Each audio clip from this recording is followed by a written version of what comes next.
श्री चयवनेश्वर महादेव महर्षि भृगु के पुत्र च्यवन ऋषि को एक बार शिप्रा के तट पर तप करते हुए बहुत समय व्यतीत हो गया। तब उनके शरीर पर दीमकों ने बाम्बी बना ली तथा लताएं उनके आसपास लिपट गईं। चींटियां भी उनके शरीर में भर गई थी। वह मिट्टी के ढेर की तरह लगने लगे थे। एक बार उस समय के धर्मात्मा राजा शर्याती सपरिवार इस क्षेत्र में विचरण करने के लिए आए। उनके साथ उनकी अनेकों पत्नियां व एक पुत्री सुकन्या भी साथ में आई थी। वह सुकन्या सखियों के साथ उस रमणीक वन में इधर उधर घूम रही थी। तभी उसने बाम्बी में से चमकते हुए च्यवन ऋषि के नेत्रों को देखा जो जुगनू की तरह लग रहे थे। यह देखकर सुकन्या ने कहा, यह क्या है? और इस प्रकार कौतूहल में बढ़कर उसने कांटे से ऋषि के दोनों नेत्रों को भेद दिया। वह नेत्र बिद्ध हो जाने से अति पीड़ित हो गए और उनके तपोबल से शर्याती के समस्त सैनिकों और समस्त लोगों का बलमूत्र रुक गया। यह जानकर राजा शर्याती अत्यंत क्रोधित हो गए और उन्होंने कहा कि यहाँ संभवतः किसी ने भार्गव ऋषि च्यवन का अपकार किया है, इसी कारण हम सबको यह पीड़ा हो रही है। तब उनकी पुत्री सुकन्या ने डरते हुए अपने पिता से कहा, मैंने बाम्बी में ज्योति स्वरूप जुगनू की तरह वस्तु को देखा था तथा कौतूहल में भरकर एक कांटे से उसे भेद दिया। शर्याती ने कन्या का यह वाक्य सुनकर वो शीघ्रतापूर्वक उस बाम्बी के पास गए। वहां उन्होंने भार्गव ऋषि च्यवन के दर्शन किए और उन्होंने अंजलिबद्ध होकर घुटने पर बैठकर अपने सभी सैनिकों के लिए, अपने समस्त साथियों के लिए उनसे क्षमा याचना करी और उन्होंने कहा कि हे मुनि, अज्ञानतावश मेरी कन्या ने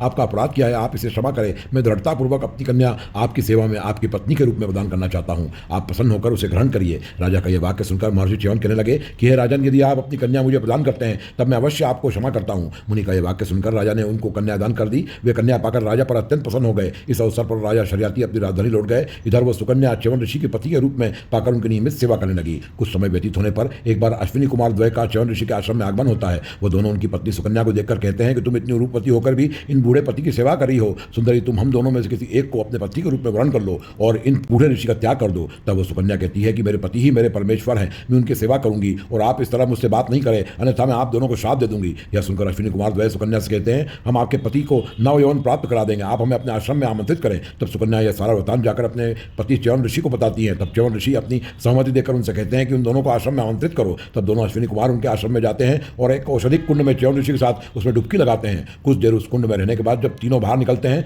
तो तीनों चिर युवा और बड़े ही सुंदर युवक बनकर बाहर निकलते हैं। तब तीनों ने सुकन्या से कहा कि हम तीनों में से तुम किसी एक को अपने पति रूप में वर्ण कर लो। तब अपनी बुद्धि और तपोबल से सुकन्या अपने पति च्यवन ऋषि को पहचान कर उनको अपने पति के रूप में वर्ण कर लेती है। तब च्यवन ऋषि कुमारों से कहते हैं कि मुझे पुनः युवा पत्नी युक्त आपने बना दिया, मैं आपको यज्ञ में सोमपान ग्रहण करने का अधिकारी बनाऊंगा। फिर च्यवन ऋषि अश्विनी कुमार को सोमपान का अधिकारी बनाकर यज्ञ प्रारंभ करते हैं। अश्विनी कुमार वेद कार्य करने के कारण देव सभा में निंदित थे। अश्विनी कुमारों को सोमपान अधिकारी होते देखकर इंद्र ने च्यवन ऋषि से कहा, यदि आप इन दोनों को सोमपान प्रदान किया तो मैं आपके ऊपर वज्र से प्रहार करूंगा। तब इंद्र को अपने से अधिक बलवान जानकर च्यवन ऋषि ने महादेव का आह्वान करने का विचार किया और वो शीघ्रता से महाकाल बन चले गए। वहां उपस्थित होकर ऋषि च्यवन रामेश्वर देव के ईशान भाग में अवस्थित दिव्यलिंग की श्रद्धा के साथ आराधना करने लगे। तब उनकी आराधना से भगवान महाकाल प्रसन्न हो गए और उनको वज्र भय से अभय कर दिया। और फिर जैसे ही इंद्र ने ऋषि के ऊपर वज्र का प्रहार किया, महादेव ने इंद्र के हाथों को स्तंभित कर दिया और वह वज्र प्रहार नहीं कर सके। और तभी उस लिंग से ऐसी ज्वाला निकली जिससे देवता लोग दग्ध होने लग गए और उसके धुएं से सभी देवता अंधे से हो गए। तब देवता लोग इंद्र से कहते हैं कि आप अश्विनी कुमारों द्वय को सोमपान ग्रहण करने दीजिए। तब देवराज इंद्र भी च्यवन ऋषि को नतमस्तक प्रणाम करके कहते हैं कि हे मुनि, आज से अश्विनी कुमार द्वय सोमपान ग्रहण करने के पात्र हो गए हैं।